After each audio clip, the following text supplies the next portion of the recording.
I rise to call on our colleagues in the Senate to swiftly pass H.R. 8, the Bipartisan Background Checks Act, and H.R. 1446, the Enhanced Background Checks Act.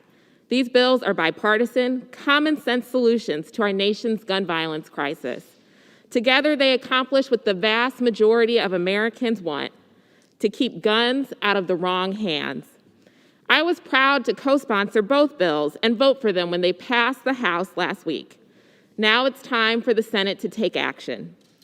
In 2020, the Gun Violence Archive reported more than 40,000 deaths caused by gun violence, including over 1,300 children.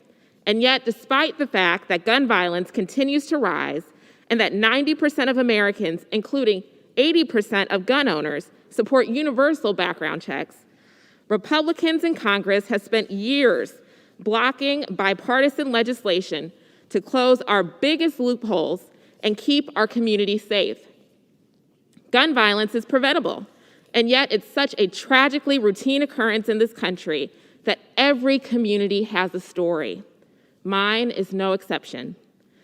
I recently joined the Aurora Historical Society in Illinois to pay tribute to the 5 people murdered and the 7 heroic first responders who were injured 2 years ago during a shooting at the Henry Pratt Company. The mayor of Aurora, Richard Irvin, said after the shooting that, quote, "We as a society cannot allow these horrific acts to become commonplace," end quote. And yet, absurdly, we've already reached a point where this unspeakable tragedy in Illinois is not even America's most lethal mass shooting in a town named Aurora.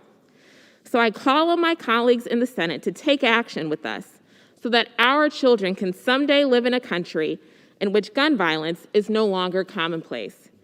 As a nurse, I'm thrilled that in 2019, we finally directed federal funding towards public health research on gun violence for the first time in 2 decades. This type of research is critical for evidence-based policymaking, and I will keep fighting to make sure that that funding continues. But studying the problem is just a first step in our work to solve it. It's already past time to make simple changes that we already know work. Background checks are a simple, effective way to keep guns out of the wrong hands. A 1995 Connecticut law requiring background checks for firearm purchases was associated with a 40% decline in gun homicides and a 15% drop in gun suicides. Meanwhile, when Missouri repealed a similar law in 2007, gun homicides jumped by 23%, while firearm suicides rose by 16%. Homicides and suicides by other means stayed flat in both states. Only gun violence changed. I wish all our public health crises had such a clear, straightforward solution. H.R. 8 would require a life-saving background check for every gun sale, while H.R. 1446 would give the FBI more time to complete those checks before a single sale goes through. These bills would not add any new restrictions on who can buy a gun or what kind of gun that they can have. Rather, it would make it easier to enforce our existing gun laws and stop guns from being sold to people who are already prohibited from owning one. I'm not willing to wait for the next murderer to attack the next church in the next Charleston. I'm not willing to wait for the next angry employee to murder his coworkers at the next Henry Pratt in the next Aurora, Illinois. I'm not willing to wait for the next Aurora, Colorado, or the next Pulse nightclub, or the next Parkland, or the next Tree of Life, or the next Sandy Hook.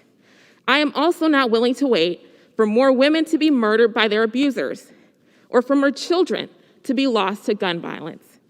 I am done waiting. My constituents are done waiting.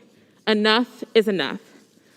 Americans deserve to feel safe in their schools, in their houses of worship, in their movie theaters, in their workplaces, and in their homes. We can no longer live in a country where any building can so easily become a battlefield.